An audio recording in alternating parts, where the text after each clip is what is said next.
नमस्कार। मैं अभी जो है आपके समक्ष कुछ कबीरदास जी के दोहा के बारे में बताऊंगा, जो कि बहुत बहुमूल्य है। कबीरदास जी के दोहे ऐसे ऐसे मूल्यवान शब्द हैं जो हमको बहुत ऊंचे दर्जे की सिखलाई देता है। अगर उनके सिखाए हुए रास्ते पर इंसान चले तो काफ़ी ऊंचाई तक पहुंच सकता है। उनका दोहा इस प्रकार है, कस्तूरी कुंडली बसै। कस्तूरी जो है एक बहुत बढ़िया और सुगंधित चीज़ है, जिसको प्राप्त के लिए मृग जो है पागल होया रहता है, जहाँ तहाँ घूमता रहता है, ढूंढता फिरता है। लेकिन कुंडली जो है वो मृग के नाभि में ही रहता है, लेकिन उसको पता नहीं होता है कि मेरे नाभि में ही, मेरे शरीर में ही ये कुंडली है। लेकिन ना समझ के वजह से जहाँ तहाँ वो भागता रहता है और उसको ढूंढता रहता है। ऐसे घटी घटी राम हैं। राम का वास, परमात्मा का वास, ईश्वर का वास, या यूँ कहें मालिक का वास जो है, ये जो है परमात्मा हर आदमी के हृदय में रहते हैं। लेकिन इंसान को ये पता नहीं होता है कि भगवान ईश्वर कहाँ पर हैं। भगवान जो है हर इंसान के दिल में है, लेकिन उनको ढूंढने के लिए, समझने के लिए ज्ञान की आवश्यकता है। वो हमारे पास नहीं होता है, जिससे हम उसको समझ पाएँ कि परमात्मा कहाँ मिलेंगे। और उसके लिए अनेकों तीर्थ स्थान, धाम, इधर उधर जहाँ तहाँ पे मंदिर मस्जिद में ढूंढते फिरते हैं। इसलिए कहा गया है, ऐसे घटी घटी राम हैं दुनिया देखे नाही। मतलब दुनिया उसको देखता नहीं है, उसको समझने की कोशिश नहीं करता है और जहाँ तहाँ ढूंढता है। इसलिए आपको फिर दोबारा दोहरा रहा हूँ इस दोहा को,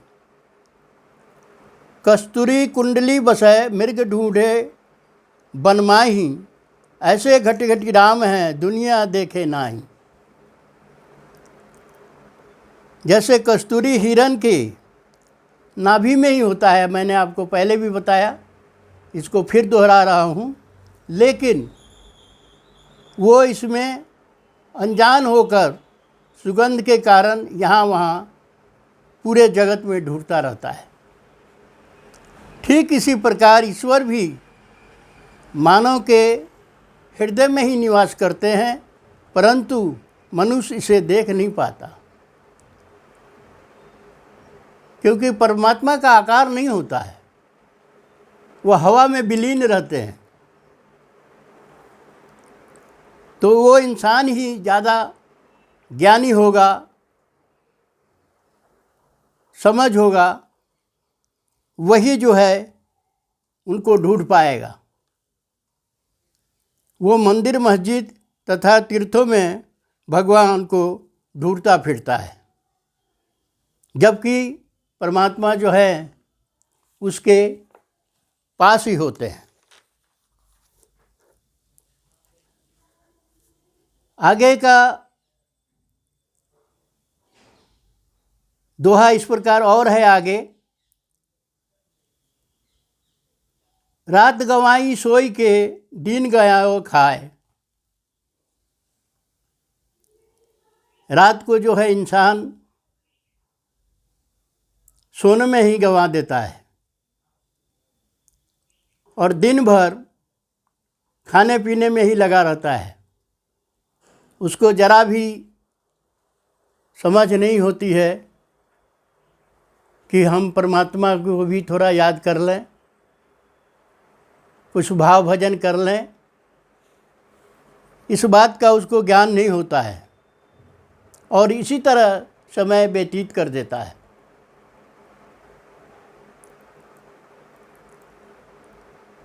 हीरा जन्म अनमोल था,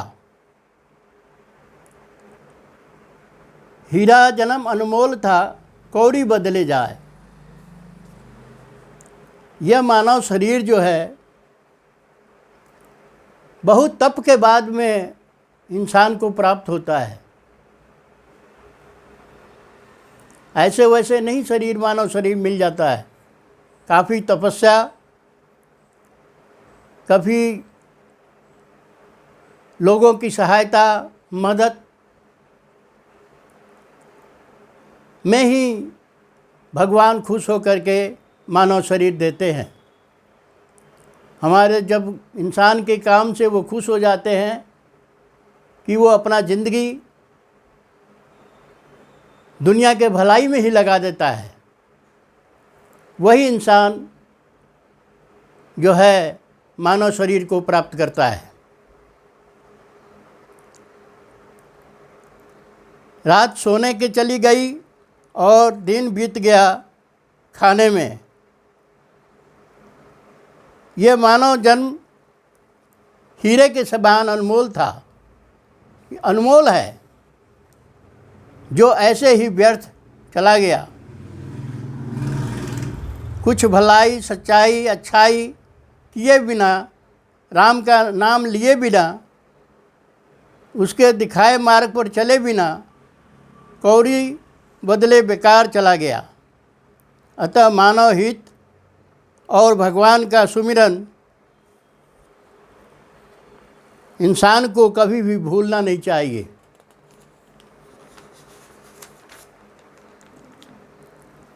आगे एक और दोहा बताऊंगा मैं आपको। धीरे धीरे रे मना। हम लोगों में बहुत जल्दीबाजी होती है, कोई काम करते हैं तो उसका फल के प्राप्त के लिए बेचैन हो जाते हैं कि भाई मेरे को ये इसका फल प्राप्त कब मिलेगा। तो यही इसका जो है धीरे धीरे रे बना, धीरे सब कुछ होए। मन में धीरज रखना चाहिए। समय से पहले कुछ नहीं मिलेगा। माली सींचे 100 घड़ा। माली जो है वो दिन रात पानी पटाने में, कोई पौधा लगाने में या किसान लोग पटाने में, मेहनत करने में, उसकी सेवा करने में लगे रहते हैं कि ये जल्दी फल दे दे। लेकिन ऋतु आए फल होए, जब तक उसका समय, ऋतु समय नहीं आएगा तब तक उसमें फल नहीं लगता है। मन में धीरज रखने से समय आने पर ही कोई काम फलीभूत होता है। घबराने से, जल्दी करने से कुछ हासिल नहीं हो सकता। जैसे माली कितना ही पेड़ में पानी डालता रहे, लेकिन फल तो ऋतु या मौसम आने पर ही लगते हैं। बस इतना ही कह के मैं समाप्त करता हूँ। जय हिंद।